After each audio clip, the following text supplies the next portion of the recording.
ગુજરાતમાં કોરોનાનું સંક્રમણ વધી રહ્યું છે અને દર્દીઓ પણ મોતને ભેટી રહ્યા છે, પરંતુ દર્દીઓના પોસ્ટમોર્ટમ કરી મોતના સાચા કારણો જાણવા અંગે હજી સુધી કોઈ કામગીરી થઈ નથી। ત્યારે કોરોનાથી મોતનું સાચું કારણ જાણવા મૃતકનું પોસ્ટમોર્ટમ કરાવવામાં આવે તે વાત પર ભુજની જીકે જનરલ હોસ્પિટલના તબીબે ખાસ ભાર મૂક્યો છે।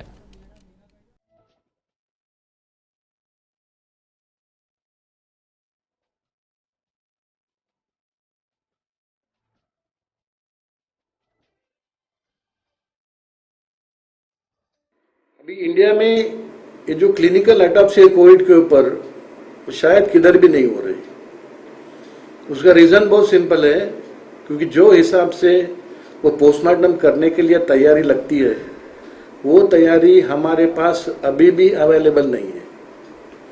पोस्टमार्टम रूम जो फैसिलिटीज़ है, जैसे नेगेटिव प्रेशर के रूम चाहिए या स्पेशल टाइप का पीपीई किट चाहिए, वो अभी भी हमारे पास नहीं है। इसकी वजह से ये पोस्टमार्टम हमारे पास नहीं हुए।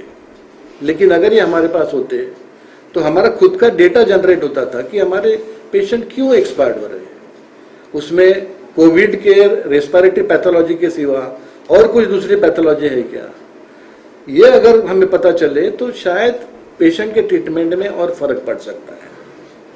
जिस प्रकार से सर यहाँ पर एक बात कही जाती है इंडिया के अंदर कि जो डायबिटीज के पेशेंट है या ज्यादा एज के पेशेंट है, चाइल्ड पेशेंट है, उनमें ज्यादा इम्पैक्ट होता है, उस बारे में क्या करें? उसका रीजन किसी को पता नहीं चल रहा है।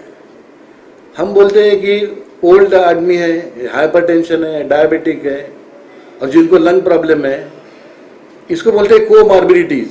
ये जिसको रहा और उसको अगर कोविड हो गया तो वो ज्यादा असर करता है, ज्यादा मरते हैं वो लोग। वो क्यों, उसका रीजन अभी तक पता नहीं चला। उसके लिए भी ऑटोप्सी, क्लिनिकल ऑटोप्सी जरूरी है। जिस प्रकार से सर आपने बहुत सारे अलग अलग विषयों पर ऑटोप्सी की हुई है, तो भारत सरकार और राज्य सरकारों को क्या आह्वान करना चाहेंगे आप? ये तो करना चाहिए, ऑटोप्सी करना चाहिए, समझे कि नहीं, क्योंकि हमारा ओन डेटा हो जाएगा उसमें। अभी जैसे हम वैक्सीन के लिए तैयारी कर रहे हैं, अपनी खुद के टेस्ट बना रहे हैं, तो खुद के ऑटोप्सी करके खुद का डेटा अपन बना सकते हैं। तो ये तो हर कंट्री को जरूरी है। उससे यहाँ के रहने वाले रेसिडेंट है, नागरिक है, उनको सबको फायदा हो जाएगा। डॉक्टर्स लोगों को भी फायदा हो जाएगा, उन्हें भी पता चलेगा कि हमारे पेशेंट किस वजह से जल्दी मर रहे। वो सिर्फ कोविड इन्फेक्शन से मर रहे कि दूसरी कोमॉर्बिडिटी है उसके साथ, ये सब पता करने के लिए पोस्टमार्टम, क्लिनिकल पोस्टमार्टम जरूरी है। सर खास प्रकार से जो ऑटोप्सी होती है वो पूरी बॉडी को लेके होती है या जो इन्फेक्ट हुआ जो लंग होता है उस पे? ऑटोप्सी जो है 3 टाइप की होती है। मैं आपको क्लिनिकल ऑटोप्सी के बारे में बता रहा हूँ। क्लिनिकल ऑटोप्सी मीन्स जिसको कॉज ऑफ डेथ क्या है वो फाइंड आउट करते हैं उसके लिए। दूसरी ऑटोप्सी रहते हैं फॉरेंसिक मेडिसिन की, जिसमें किसी ने सुसाइड कर दिया, होमिसाइड कर दिया, एक्सीडेंटल डेथ है, उनकी हम बात नहीं कर रहे।